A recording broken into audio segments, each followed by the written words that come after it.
Друзья, всем привет! Меня зовут Никита, ну а вы находитесь на канале по постройке кастом мотоцикла из Днепра.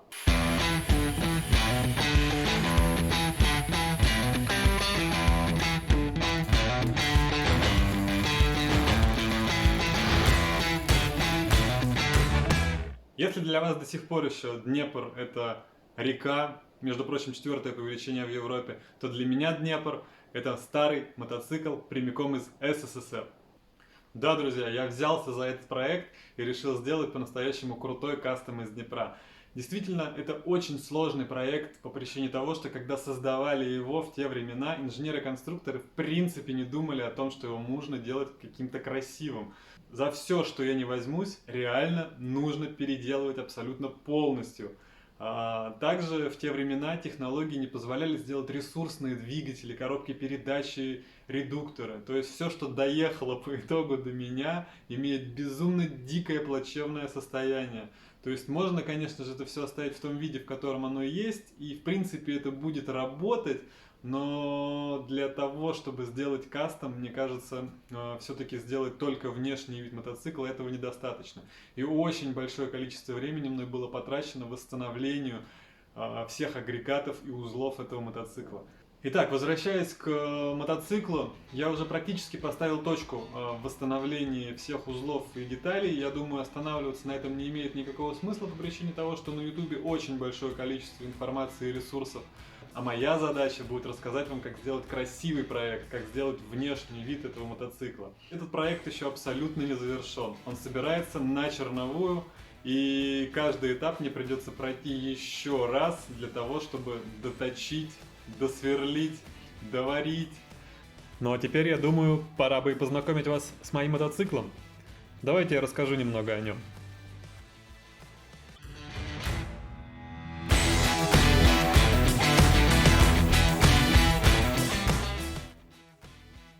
Начнем мы, конечно же, с основного элемента. Это геометрия рамы, которая и задает основную идею и концепцию этого проекта.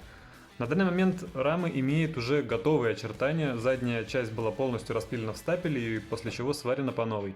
Конечно же, исправляет ту самую заводскую кривую геометрию. Могу предположить, что она делалась специально для езды с прицепной коляской. Основной акцент у моего мотоцикла, конечно же, был сделан на установку амортизаторов под углом. Более подробный обзор рамы я обязательно, конечно же, сделаю, когда готовый мотоцикл будет уже полностью разбираться и готовиться к покраске. На данный момент стоит 16-дюймовое колесо, на котором установлена шина шириной 130 мм. Под эту шину специально был расширен маятник, вот в этом месте. На мой взгляд, это самое оптимальное место для расширения, так как оно меньше всего нагружено эксплуатационной нагрузкой. Кстати, часто гаражные кастомайзеры, такие же парни, как и я, игнорируют этот этап. Для того, чтобы исключить затирание шины о кардан, колесо просто смещают в сторону, тем самым нарушая соосность колес. Друзья, пока я рассказываю секреты постройки своего мотоцикла, не забывайте ставить лайки и подписываться на мой канал, чтобы не пропустить новые серии. Для крепления маятника мною были выточены два специальных корпуса для установки конусных подшипников, и специальные втулки под подшипники на ось маятника. Регулировочные гайки были позаимствованы со ступицы колеса. Чертежи и устройства крепления маятника я обязательно покажу уже в следующих сериях. Амортизаторы установлены от какого-то японского мотоцикла. Что был за мод, я даже сейчас и не вспомню, но это явно лучше, чем то, что стояло на моем мотоцикле изначально. Спереди я установил самодельные траверсы. Расстояние между перьями по осям у которых составляет 230 мм. Изначально при изготовлении первый владелец планировал установить в эти траверсы амортизаторы от Isharion, диаметр пера которых составляет 38 мм. Это очень усложнило для меня поиск толковых амортизаторов. На данный момент у меня стоят амортизаторы от Suzuki GSX-R 1997 года. В переднюю вилку также отлично вписалось, как и сзади, 16-е колесо с шириной шины 130 мм. Сиденье мотоцикла было выбрано в стиле боббер. Оно чем-то напоминает на велосипедное.